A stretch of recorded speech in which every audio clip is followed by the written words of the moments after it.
નમસ્તે, હું વીણા. વિનાસ કિચનમાં તમારું સ્વાગત છે.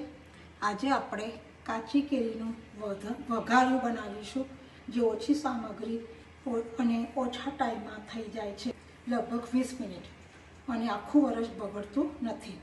એના માટેની સામગ્રી: 500 થી 600 ગ્રામની કાચી કેરી લઈ એને ધોઈ છોલી એના મોટા ચોરસ કટકા કરી લેવા. 250 ગ્રામ ખાંડ લીધી છે, 250 ગ્રામ ગોળ, 2 મોટી ચમચી તેલ, 1 મોટી ચમચી રાઈ, 1 મોટી ચમચી અથાણાનો મસાલો, 1 મોટી ચમચી લાલ મરચું પાવડર અને સ્વાદ અનુસાર અડધી ચમચી મીઠું અને અડધો કપ પાણી. કેરીના કટકા રૂપે એટલું પાણી લઈને અડધો ચમચી મીઠું નાખી એને ઉકાળી લીધું. પછી કટકા નરમ થાય ત્યાં સુધી એને બાફી લેવા. પછી ચાળણીમાં નિતારી લેવા, જેને કરી કેરીમાં પાણી ન રહે. હવે આપણી કેરી બફાઈ ગઈ છે અને ચાળણીમાં નિતારી લીધી છે, જેને કરી કેરીમાં પાણી ન રહે. ગેસની ફ્લેમ ચાલુ કરી દેવાની. એના અંદર 2 ચમચી તેલ નાખ્યું છે વઘાર માટે.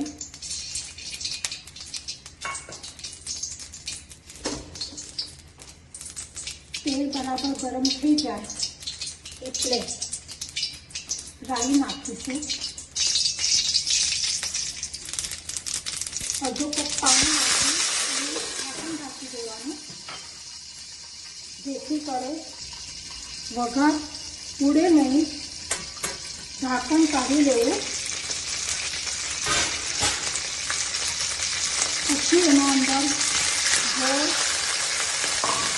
અને ખાંડ સાથે નાખી એને ઓગાળી દેવું. ગેસની ફ્લેમ અત્યારે ફૂલ રાખવી, જેને કરીને ગોળ અને ખાંડ ઓગળી જાય. હું 250 ગ્રામ ખાંડ લીધી છે, 250 ગ્રામ ગોળ લીધો છે. ગોળને ઝીણો સમારી લીધો છે, જેથી એ વહેલા ઓગળે.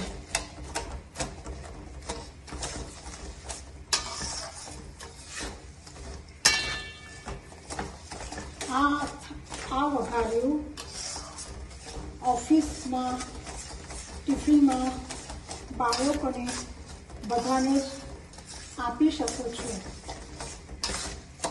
આ ખાવામાં બહુ જ સરસ લાગે છે.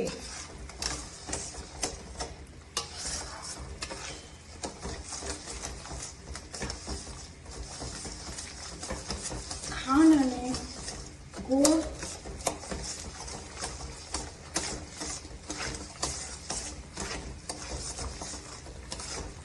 ઓગળી જાય પછી એની અંદર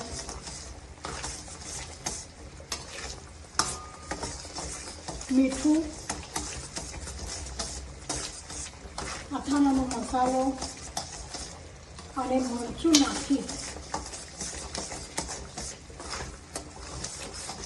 અને બફાયેલી કેરીના કટકા અંદર નાખી એને સતત હલાવતું રહેવું, જેથી નીચે તળિયા પર એ ચોટે નહીં.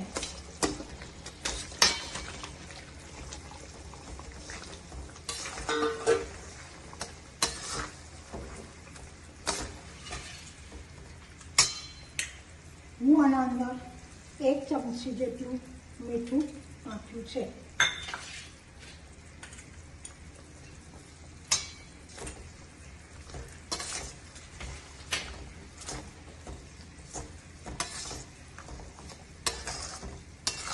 મરચું આપણે ઉતરતી ટાઈમે નાખીશું.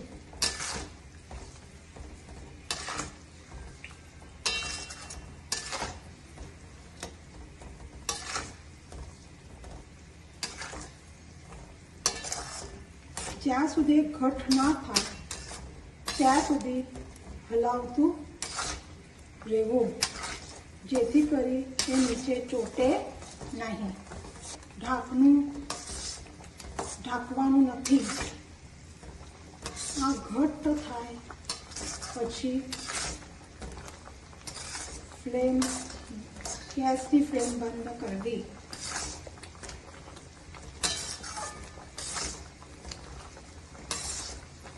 આ વઘાર્યું પૂરું ઠંડુ થાય પછી બીજે દિવસે એને બરણીમાં ભરી દેવું.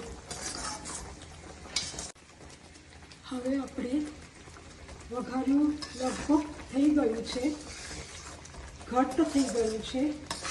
એની અંદર હવે આપણે મરચું નાખીશું. જે એક મોટી ચમચી મરચું નાખી દઈએ. 5 મિનિટ માટે એને થવા દઈએ. પછી ગેસની ફ્લેમ બંધ કરી દઈશું. એટલે પૂરું ઠંડુ થાય પછી કાલે ચોખ્ખા બરણીમાં ભરી દઈશું. 1 વર્ષ સુધી આ અથાણું બગડતું નથી. ઘટ ના થાય ત્યાં સુધી હલાવતું રહેવું, જેથી કરી એ નીચે ચોટે નહીં. ઢાંકવાનું નથી. આ ઘટ્ટ થાય પછી ગેસની ફ્લેમ બંધ કરવી.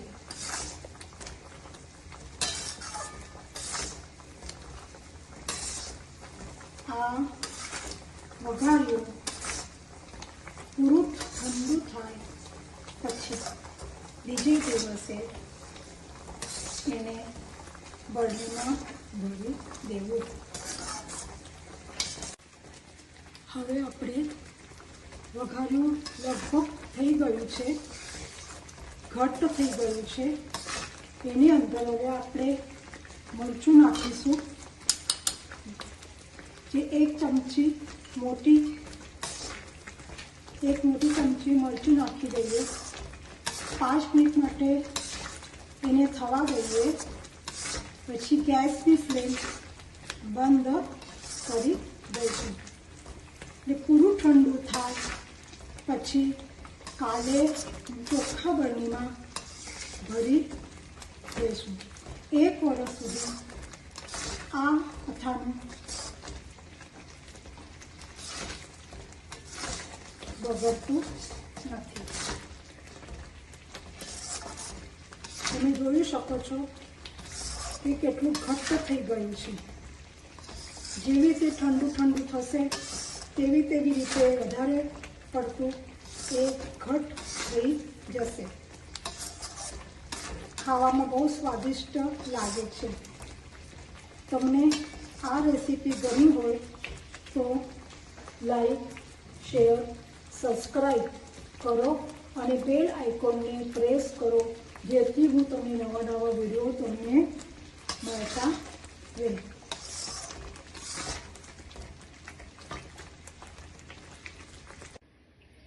હવે આપણું વઘાર્યું તૈયાર થઈ ગયું છે, જે તમે જોઈ શકો છો. ઘટ્ટ થઈ ગયું છે. હવે આપણે ખાવા માટે તૈયાર છે. પણ એના પહેલાં એને ઠંડુ થવા દઈને પછી જ કાચની બરણીમાં ભરીશું.